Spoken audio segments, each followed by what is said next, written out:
نحمده ونصلي على رسوله الکریم باب من سمع شیئا فراجعه حتى يعرفه۔ اس آدمی نے کو بات سنی اور دوبارہ اس کو پوچھا یہاں تک کہ اس کو سمجھ آ گئی، اس نے اس کو پہچان لیا کہ کیا بات کی گئی ہے۔ اس باب کے اندر امام بخاری رحمہ اللہ ثابت یہ کرنا چاہتے ہیں کہ اگر ایک بات کی سمجھ نہیں آئی دوبارہ پوچھ لیں۔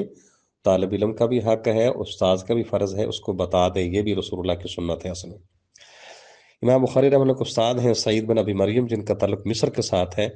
اما جن عائشہ رضی اللہ تعالیٰ عنہ جو رسول اللہ صلی اللہ علیہ وسلم کی بیوی ہیں، زوجہ محترمہ ہیں، کانت لا تسمع شیئا لا تعرفه الا راجت فیہ حتی تعرفہ۔ ان کی عادت مبارک تھی جب وہ رسول اللہ صلی اللہ علیہ وسلم سے کوئی بات سنتی اور اس کو آپ کو سمجھ نہ آتی تو وہ دوبارہ پوچھ لیتی تھیں، اور اس وقت جان چھوڑتی جب ان کو سمجھ لگ جاتے ہیں، اور ہونا بھی ایسا چاہیے، علم تب ہی سمجھ آتا ہے۔ اب رسول اللہ صلی اللہ علیہ وسلم نے فرمایا من حوصب عذب، جس سے حساب لے لیا گیا نا اس کو عذاب دیا جائے گا۔ اما جان عائشہ رضی اللہ تعالیٰ فرمانے لگی اللہ کے نبی اولیس اللہ یقول، کیا اللہ تبارک و تعالیٰ نے یہ بات نہیں فرمائی؟ ولیس یقول اللہ تعالیٰ، کہ اللہ تعالیٰ یہ بات نہیں فرما رہا کہ فسوف یحاسب حسابا یسیرا، کہ ان قریب اس سے آسان حساب لیا جائے گا؟ تو آپ فرماتے ہیں جس حساب لے گا اس کو عذاب ہوگا۔ آپ نے پھر وضاحت کر کے فرمایا کہ عائشہ انما ذالک الارض، جو قرآن میں ہے نا کہ فسوف یحاسب حسابا یسیرا، اس سے حساب آسان لیا جائے گا، اس کا مطلب صرف ہے اعمال کی پیشگی۔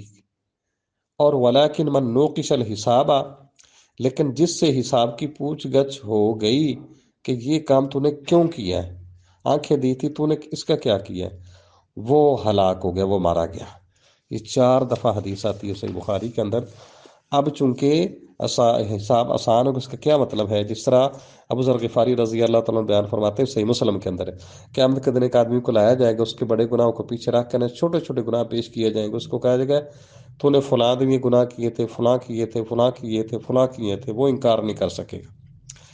یہ جو اس کے سامنے صرف اعمال کی پیشگی ہے نا، یہ ہے آسان۔ اللہ فرماتا ہے یعنی ہمارے لیے کوئی مشکل نہیں ہے، لیکن جس سے اللہ تعالیٰ پوچھ لے گے نا، تجھے ہم نے آنکھیں دی تھی، مال دیا تھا، جوانی دی تھی، صحت دی تھی، بیوی بچے دیے تھے، عورت ہے تو اس کو تجھے شوہر دیا تھا، گھر کی ملکانی بنائی تھی، ہاں جی اتنی زندگی دی تھی، صحت تھی تیرے پاس، پیسہ تھا، تو نے کیا کیا؟ جس سے یہ جانچ پڑتال ہو گئی نا اس کی پھر خیر نہیں ہے۔